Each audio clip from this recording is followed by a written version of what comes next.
Hello दोस्तों, नमस्कार, good morning, जय हिंद। आप सभी का स्वागत है मोबाइल पाठशाला के यूट्यूब चैनल पे। आज हम शुरू करेंगे आपके इस एकदम न्यू क्वालिटी बैच में परसेंटेज के कुछ टॉपिक्स।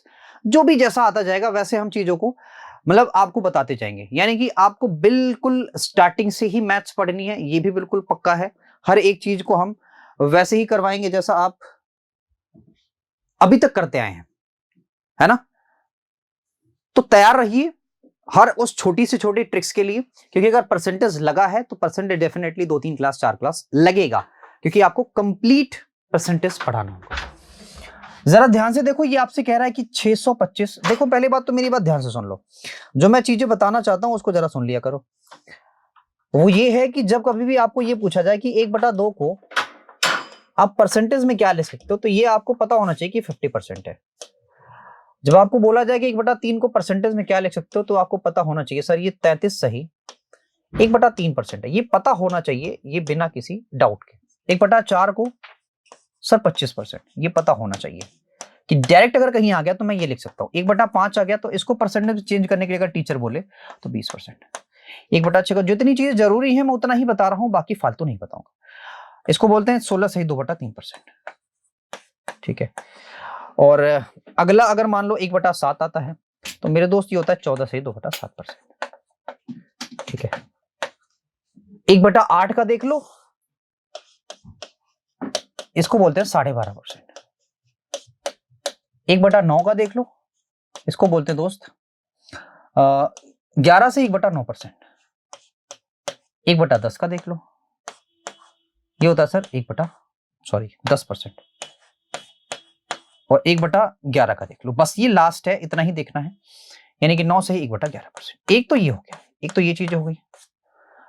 दूसरी चीज ये होती है मेरे दोस्त कि अगर कहीं आपके पास 4% आ जाए और इसको अगर फ्रैक्शन में चेंज करना पड़ जाए तो याद रखना इसको हम 1/25 बोलते हैं। और अगर कहीं 5% आ जाए तो इसको हम हमेशा 1/20 बोलते हैं। यानी कि अगर मैंने ये जाना है तो हम इसका उल्टा भी जानेंगे, ये जरूरी है। बात आई समझ में। अब हम बढ़ते हैं अपने सवाल की तरफ, क्योंकि सवाल ही सब कुछ है आपके लिए। ठीक है। जैसे ये है आपका 625, यहां पे दिया 8%। तो मेरे दोस्त 8% को आप 4x2 लिख सकते हो, 4x2 लिख सकते हो। और याद रखना हमेशा ही परसेंटेज चाहे इसके साथ लिखो चाहे इसके साथ लिखो, सिर्फ एक ही के साथ रहेगा, सिर्फ एक ही के साथ। चाहे जिसके साथ लिखो लेकिन सिर्फ एक ही के साथ। तो मेरा ये मानना है कि आप बड़े वाले के साथ परसेंटेज डाल लो, गुणा 2 कर दो।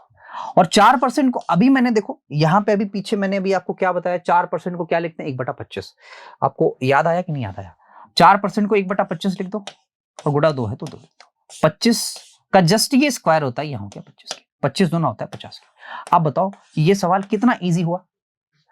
और अगर आप ऐसे करते कि दोस्त 625 गुणा 8/100, तो इसको काटने में और आई मीन कैलकुलेशन करने में कितना जाता और इसको करने में कितना जाएगा। ठीक है। फिलहाल अगले सवाल पे चलते हैं। अगला सवाल देखो, ये मैंने आपसे बताया ना अभी थोड़ी ही देर पहले, मैंने आपको ये सारी चीजें कंफर्म कराया है। ठीक है ना, सारी की सारी चीजें मैंने कंफर्म कराया। देखो यहां पे ये रहा, है ना मेरे दोस्त। ये तो मैंने आपसे ये बोला है अभी थोड़ी देर पहले कि इन सारी चीजों को याद रखना। ये जो आपके सामने सारी चीजें दिख रही हैं, इन सभी की सभी चीजों को आप याद रखना। ये सभी चीजें, ये जितनी भी चीजें आपके सामने 1/8 था, मैंने कहा था ना 12.5%। और अगर कहीं 12.5% आ जाएगा तो उसको 1/8 लिख सकते हैं। 1/9 को क्या लिखेंगे, इतना। ठीक है। ये चीज आपको याद होना जरूरी है, मस्ट है ये चीज याद होना। ठीक है। तो आपके सामने ये सवाल है, आपसे कह रहा है कि 12.5% को आप क्या लिखेंगे। तो मेरे दोस्त आपको मैंने बताया ना कि 1/8 को हम लिखते हैं 12.5%, ये लिखते हैं। तो अब 1/8 को अगर 12.5 लिखेंगे तो मैंने बताया ना कि जितना हम इसको लिखेंगे, अब ये दोनों इक्वल ही हैं, चाहे इसको इधर लिखो चाहे उसको उधर लिखो, उससे कोई फर्क नहीं पड़ता। यानी कि चाहे 1/8 को 12.5 लिखो चाहे 12.5 को 1/8 लिखो, कोई फर्क नहीं पड़ता। ठीक है। नेक्स्ट अच्छा सवाल है ये, आपसे कह रहा है, देखो जरा ध्यान से सुनो, 3/8 का कितना प्रतिशत 8 के समतुल्य है। वाह गजब। कह रहा है कि 3/8 इसका बेटा कितना प्रतिशत 8 के बराबर है, ये सवाल है। यही तो सवाल है। चलो अब जरा ध्यान से सुनो। सर आपको ये बात पता है, आसानी से मैं ये बताता हूं, बहुत आसानी से, कि 3/8, आपको पता है परसेंटेज हटेगा तो x/100 आएगा, ये आपको तो पता ही होगा, है ना भाई? पता है ना ये? बिल्कुल पता है। अब जरा सुनो मेरी बात, हम क्या करेंगे, 8 को इधर करेंगे, 3 को इधर करेंगे, है ना? तो x की जो वैल्यू आएगी वो आएगी 64 के, सुनो, और बटा 3 के, 64/3 के। पता है ना 64/3? सबको पता होगा, इसमें तो कोई डाउट है ही। अच्छा ये बटा 3/2 कहां से आ गया? 3 होगा सबके बटे में। और आप ये बात जानते हैं कि जब यहां पे गुणा 100 होना था, तो अगर मैं इसको परसेंटेज में चेंज करूंगा तो भागा भी 100 कर दूंगा, तो इससे 100 से 100 कट जाएगा। इसलिए मैं अगर चाहूं तो 100 को रखूं ही ना। तो आप इसको करो, 3 दूना 6, है ना? 3 दूना 6, 2 हो गया, और 3 एकम 3, 21 सही, 1/3। दोस्त इतना कुल मिला के परसेंट आ रहा है।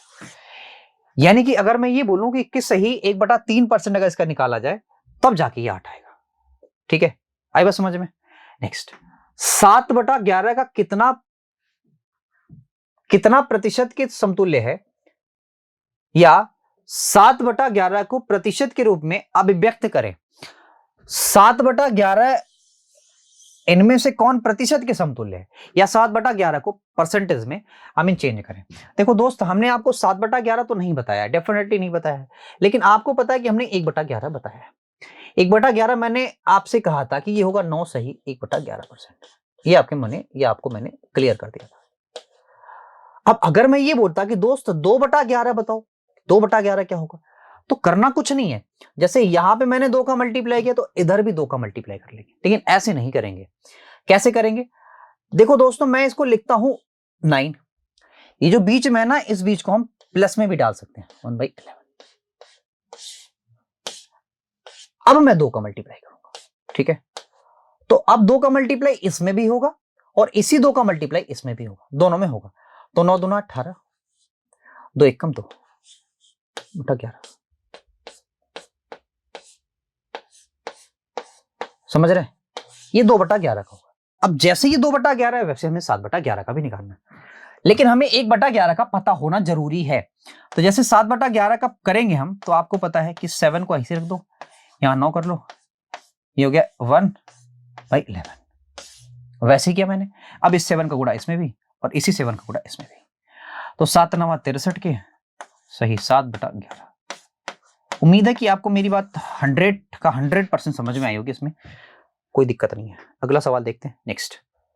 वैसे ही है, यदि किसी शहर की जनसंख्या दोस्तों 60,000 से बढ़कर 65,000 हो गई, तो जनसंख्या में कुल कितने परसेंट की वृद्धि हुई? सेम चीज है, परसेंटेज ही आपको देखना। तो पहले ये देख लो कि नंबर में कितना वृद्धि हो गया, या ऐसे करो कि इस 60,000 का 65,000 से आप अनुपात ले लो, 65,000 से आप अनुपात ले लो, ये गया इससे 12 पंजे 60 और 13 पच्चे 65। बात ही समझ में? यानी कि 12 से कोई धन जा रहा है 13 हो जा रहा है, 12 से जनसंख्या हो जा रही है 13 के, उससे कोई फर्क नहीं पड़ता। आप चाहे 60 से 65 जाओ, चाहे 60,000 से 65,000 जाओ, चाहे 12 से 13 जाओ, परसेंटेज में कोई फर्क नहीं आएगा। यानी एक की वृद्धि हो रही है दोस्त 12 पे। अब मेरे भाई 12 का तो मैंने बताया ही नहीं, 12 होगा क्या, तो कोई फर्क नहीं पड़ता। आप गुणा 100 कर लो, और 12 8 96 होता है, आपको पता है। यहाँ 12 होगा तो 4/12 को आप काट भी सकते हो, 4 एकम 4 3 12, तो 8 सही 1/3। ये आपके सवाल का उत्तर है। आया ना? क्लियर? बढ़िया। नेक्स्ट, राम का वेतन, देखो वैसे ही सवाल आ रहा है, तो हमें करना कुछ नहीं, सबसे पहले हमें इनका रेशियो ले लेना है। तो रेशियो का मतलब जो कॉमन होगा वो हट जाएगा, 7 9 63 और 7 दहाई में 70, है ना? अब 9 से कोई धन बढ़ के 10 हो रहा है, तो 1 का वृद्धि किस पे? 9 पे, और 1/9 को हमने फ्रैक्शन ही आपको बता दिया था, 1 सही 11 से 1/9%। बताओ, अगर आपको चीजें याद हैं, 11 से 1/9 है, सॉरी भाई 11 से 1/9 है ये वाला, ठीक है?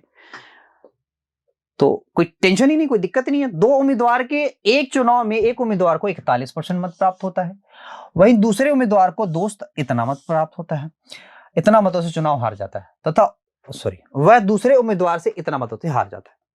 तो सुनिए मेरी बात ध्यान से, अगर मैं ये बोलूं कि टोटल 100 ही यूनिट वोट ही थे, ये 100 नंबर में वोट नहीं है, ये यूनिट में वोट है, इसी में से विनर भी पाएगा, इसी में से लूजर भी पाएगा, ये भी क्लियर है। अगर 100 का 41% एक बंदा पा गया, तो बाकी का जो टोटल बचा हुआ वोट है, यानी कि कुल मिला के 59%, ये कौन पाएगा? ये दूसरा वाला पाएगा। आप इतनी सी समझ तो आप में भी है कि कम ये लूजर होगा और ज्यादा वाला विनर होगा। मैं बताऊं कि ये कितने वोट से इसको हरा दिया है, ये मुझे बता दो। तो 9 और 9 9 होता है दोस्त 18, तो कुल मिला के 18 यूनिट से हरा दिया। सवाल में बोला 18 नहीं दोस्त, ये तो है 24-12 के, ठीक है। तो 18 से काटो, 18 एकम 18, बचा मेरे भाई 6, तो 18 3 54 है ना, और 18 18 चौके 72, 134। आपसे पूछ रहा है कितने मत थे कुल, तो एक यूनिट की वैल्यू आई 134, तो 100 यूनिट की वैल्यू हो जाएगी इतना, यानी 13,400। 13,000 दोस्त 400, ये आपका उत्तर है सवाल का। अगला देखो नेक्स्ट, कह रहा 8 लीटर चीनी के घोल को 5%, 8 लीटर चीनी के घोल जिसमें 5% चीनी है, खौलाने पर 2 लीटर पानी वाष्पीकृत हो जाता है, यानी 2 लीटर पानी उड़ जाता है। कह रहा तो बचे हुए घोल में चीनी का प्रतिशत क्या होगा? बचे हुए घोल में चीनी का प्रतिशत क्या होगा? अच्छा सवाल है। पहले मैं एकदम बेसिक से बताता हूं, फिर इसके बाद आपको ट्रिकी मेथड बताता हूं। 8 लीटर भाई साहब पानी है, कह रहा 5% चीनी है। दोस्तों अगर इसमें 5% चीनी होगा तो डेफिनेटली फिर 95% इसमें क्या होगा? वाटर होगा। 95% सर वाटर होगा, बटा 100। कह रहा 2 लीटर इसमें से उड़ जाता है पानी, ठीक है। तो आप जानते हैं कि 8 पंजे 40 के 0 होगा, और 8 9 72, 72 और 4 होगा 76 के। तो कुल मिला के हमारे पास जो पानी बचेगा वो 2 आप घटाएंगे तो 5 लीटर 600 ml बचेगा, इतना पानी बचेगा। बात है समझ में? अब आपसे ये बोल रहा है तो बचे हुए घोल में चीनी का प्रतिशत बताना है। भाई बचे हुए घोल में हमें चीनी का प्रतिशत, पानी का नहीं बताना, हमें चीनी का प्रतिशत बताना है। तो ध्यान से मेरी बात सुनिएगा। तो आपको सिर्फ इतना देखना है कि ये 8 लीटर में से और कुछ नहीं, सिर्फ 2 लीटर मेरे दोस्त पानी ही उड़ रहा है, 2 लीटर पानी ही उड़ रहा है, इसमें सिर्फ और सिर्फ 2 लीटर पानी ही उड़ रहा है। तो अगर 2 लीटर पानी उड़ा तो कुल मिला के ये 6 लीटर का मिक्सचर बचेगा। और आपको ये भी पता है कि 5 लीटर 600 ml इसमें पानी है, चीनी कितना है ये बताओ? तो चीनी होगा सिर्फ और सिर्फ 400 ml, ये 400 ml चीनी है। आउट ऑफ मिक्सचर कितना है? 6 लीटर, तो 6 लीटर को 6000 लीटर कर दो, गुणा 100, तो 3 0 से 3 0 कट गया, 20/3, और 20/3 को हम क्या लिखते हैं? आसानी से आपको पता 20/3 को हम कुछ और नहीं 6 सही 2/3 ही लिखते हैं, ठीक है। नेक्स्ट अगला देखो, किसी कारखाने में श्रमिकों की कमी की वजह से उसके उत्पादन में 20% की कमी आ जाती है, ठीक है। कार्य अवधि को कितना बढ़ाया जाए ताकि उत्पादन पूर्ववत रहे? देखो ऐसे सवाल को करने के लिए हम जिस टेक्निक को अपनाते हैं उस टेक्निक को बोलते हैं दोस्त, उस टेक्निक को हम बोलते हैं निंजा टेक्निक बोलते हैं। मतलब बहुत ही सिंपल वे में, बहुत ही सिंपल तरीके से सवालों को हम सॉल्व कर देंगे। आपको ये पता है, मैं एक बार समझा देता हूं आपको। किसी कारखाने में श्रमिकों की कमी की वजह से उत्पादन में 25% की कमी हो जाती है। श्रमिक कम तो उत्पादन भी कम।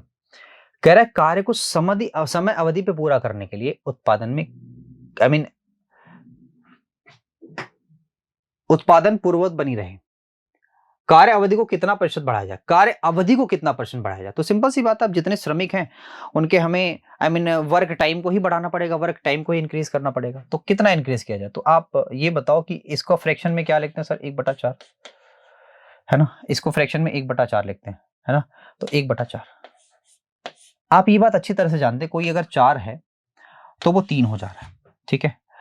और सुनिए मेरी बात ध्यान से, उत्पादन जैसे जैसे घटेगा, ठीक है, श्रमिकों की संख्या में वैसे वैसे बढ़ानी पड़ेगी, या कार्य दिवसों, श्रमिक अगर नहीं बढ़ रहे हैं तो कार्य दिवस की संख्या वैसे वैसे बढ़ानी पड़ेगी। यानी अगर श्रमिक घट रहे हैं तो कार्य दिवस बढ़ाना पड़ेगा, सीधे विपरीत अनुपात में। तो 3 से हमें 4 करना पड़ेगा, तो कितना करना पड़ेगा? 3 से 4। कितने की वृद्धि? 1 की। किस पे कर रहा है? 3 पे। थोड़ा सा बात आई समझ में दोस्त? ये नेक्स्ट कह रहा ये है 1 रुपया 25 पैसा है, 10 रुपया का कितना परसेंट है? ये तो भाई साहब हर एक बच्चा बता सकता है। ये 10 है, 10 रुपया है, तो गुणा 100 कर दो, ये तो चला गया, कुल मिला के 12.5% होगा, और क्या 12.5%। ठीक है नेक्स्ट, 6 पैसे 1 रुपए कितने हैं? 6 पैसा 1 रुपए का, तो 6% है, कुछ नहीं है भाई, है ना? कितना दोस्त?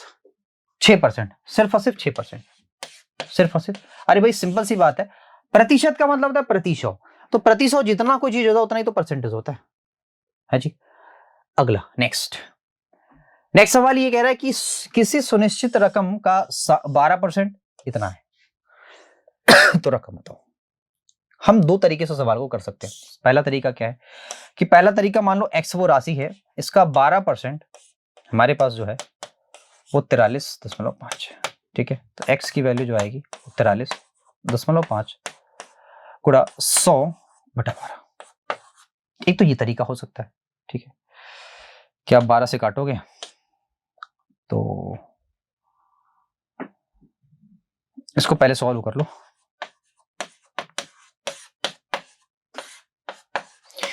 12 3 36 हुआ, इसके बाद आपका 4 3 7 75 हुआ, है ना। 12 छक्के 72 और 72 और 3 75 30 हुआ।